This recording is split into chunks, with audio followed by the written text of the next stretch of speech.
The story is told of a woman who went to a fortune teller. And to be clear, I don't believe in fortune tellers. Fortune tellers purportedly are able to pull back the curtain and let us see into the future. But that, of course, means that we're not free. If you know what's going to happen to me in the future, then I'm no longer free. But the story is told of the woman who went to a fortune teller. And the fortune teller told her that in 12 years she would suffer great, great sorrow. Yikes.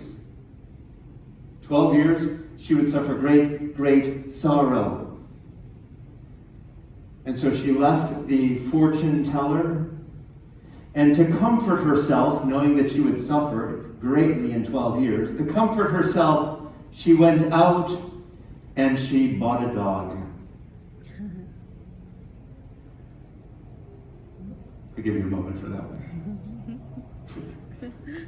Fortune tellers are believed by some to be able to pull back the curtain, to reveal what it is that the future holds.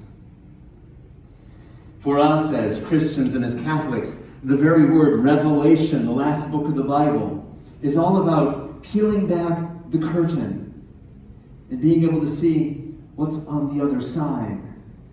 It's like there are things that are hidden, that are mysteries to us. But to reveal literally comes from a Latin root meaning to pull back the veil. Sort of like at weddings. Have you thought about that before? What happens at a wedding? The bride comes in dressed in a veil, and then often a family member, like the father of the bride, pulls back the veil to reveal her face. That's rooted in a very ancient tradition. In an era of arranged marriages, the woman came in and you had no idea who you were marrying until the big reveal, until the veil was lifted. Yikes! To reveal, to pull back the curtain. In today's gospel, Jesus pulls back the curtain and reveals who he is. Peter is the first one to see behind the curtain and to recognize that this guy, who seems like an ordinary guy like the rest of us, there's something special about him. And when Jesus asked him, "Who do you say that I am?" Peter responded,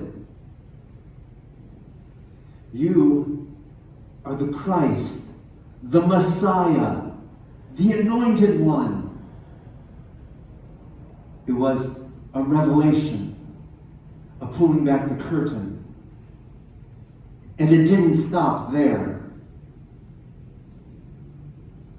Because Peter had this idea that the Messiah would be this triumphant king, this ruler who would come in with glory and majesty.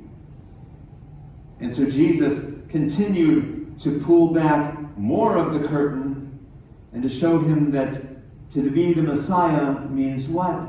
That Jesus would suffer like the rest of us and die like the rest of us. Yikes. Brothers and sisters, suffering is a part of life. And if the curtain hasn't been pulled back for you to see that yet, it's one of the great mysteries of life. How any of us who are born into a human body suffer. It's part and parcel of life. In today's first reading, Isaiah speaks to us about suffering. About how it is that we as a people suffer, but how it is that even in the midst of that suffering, we believe, we trust in God. Even in the midst of suffering, we believe that God will be our help and our shield. Today's second reading from the letter of James tells us that we have a moral obligation. If we call ourselves Christians, followers of Christ, we can't just flap our lips and say we're Christian or Catholics. We need to walk the walk. We need to help to relieve the suffering of others. Did we hear the second reading from the letter of James? How it is that if we profess our faith, but if we don't do anything to help those who are hungry and those who lack clothing and the basic necessities of life, then it's a farce. We can't just talk the talk. We need to walk the walk. We need to help to relieve the suffering of others. Which is part and parcel of what parents do, right? They see their children with various needs, and they satisfy those needs. As a parish family, isn't it true that we try to look around and see what needs exist? And how it is that we can support those needs and relieve the suffering of others through our support of food pantries and of soup kitchens.